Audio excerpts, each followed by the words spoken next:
আজকের দুটো আলোচিত বিষয়ের মধ্যে ইতিমধ্যে আমাদের অবস্থান পরিষ্কার করেছি, যেটা দল হিসেবে 2 মেয়াদের বেশি কেউ প্রধানমন্ত্রী থাকতে পারবে না, এটি আমাদের দলীয় পজিশন।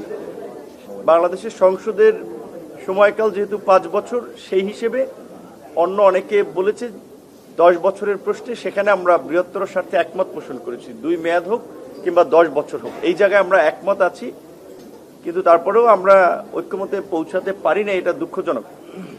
সকলেরই মনে রাখা দরকার যে একটা গণ অভ্যুত্থান পরবর্তী পরিস্থিতিতে আমরা আজকের এই আলোচনাগুলো করছি, এবং ভবিষ্যতে যেন কেউ ক্ষমতা থেকে স্বৈরতান্ত্রিক হয়ে উঠতে না পারে, সেই কারণেই কিন্তু আমরা রাষ্ট্র কাঠামোর সংস্কার সহ প্রধানমন্ত্রী, রাষ্ট্রপতি বা গুরুত্বপূর্ণ বিষয়গুলোর পদের ক্ষমতার ভারসাম্য নিয়ে কথা বলছি।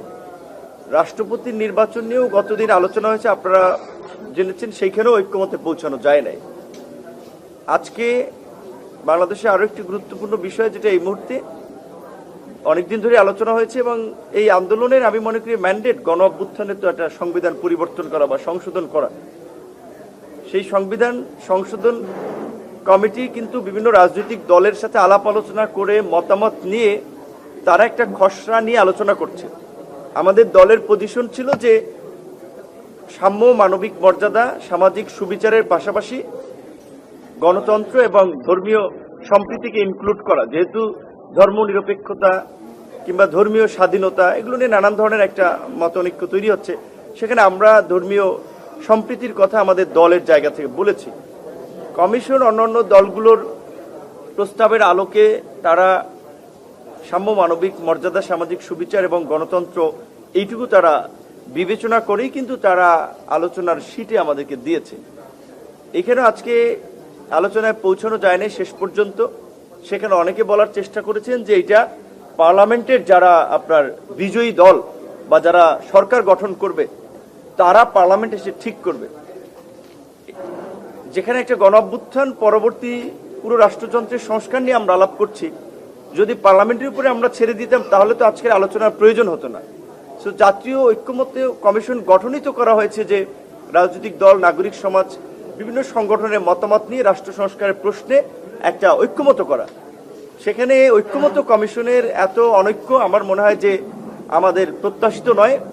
রাজনৈতিক দলের নেতৃবৃন্দ কিংবা যারাই কথা বলেন, প্রেসের সামনে খুব ভালো ভালো কথা বলেন, কিন্তু দেখা যায় ভিতরের আলোচনা আসলে অনেকেই একমত হচ্ছে না, সেটাও কিন্তু আপনারা বিটিভিতে লাইভ দেখছেন।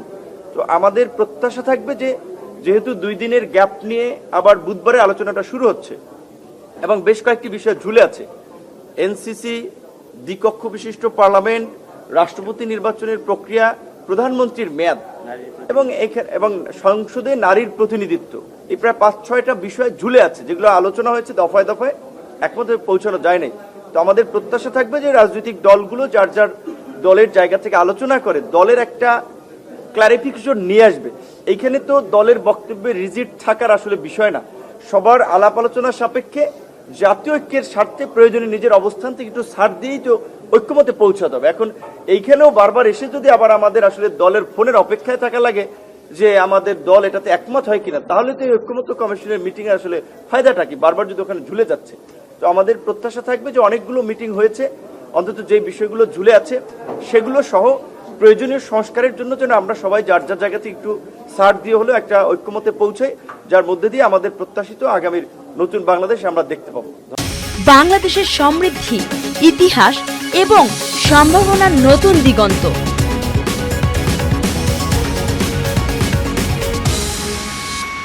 স্বাগত জানাই। ভোক্তা টিভি হোক আপনার বিশ্বস্ত খবরের উৎস।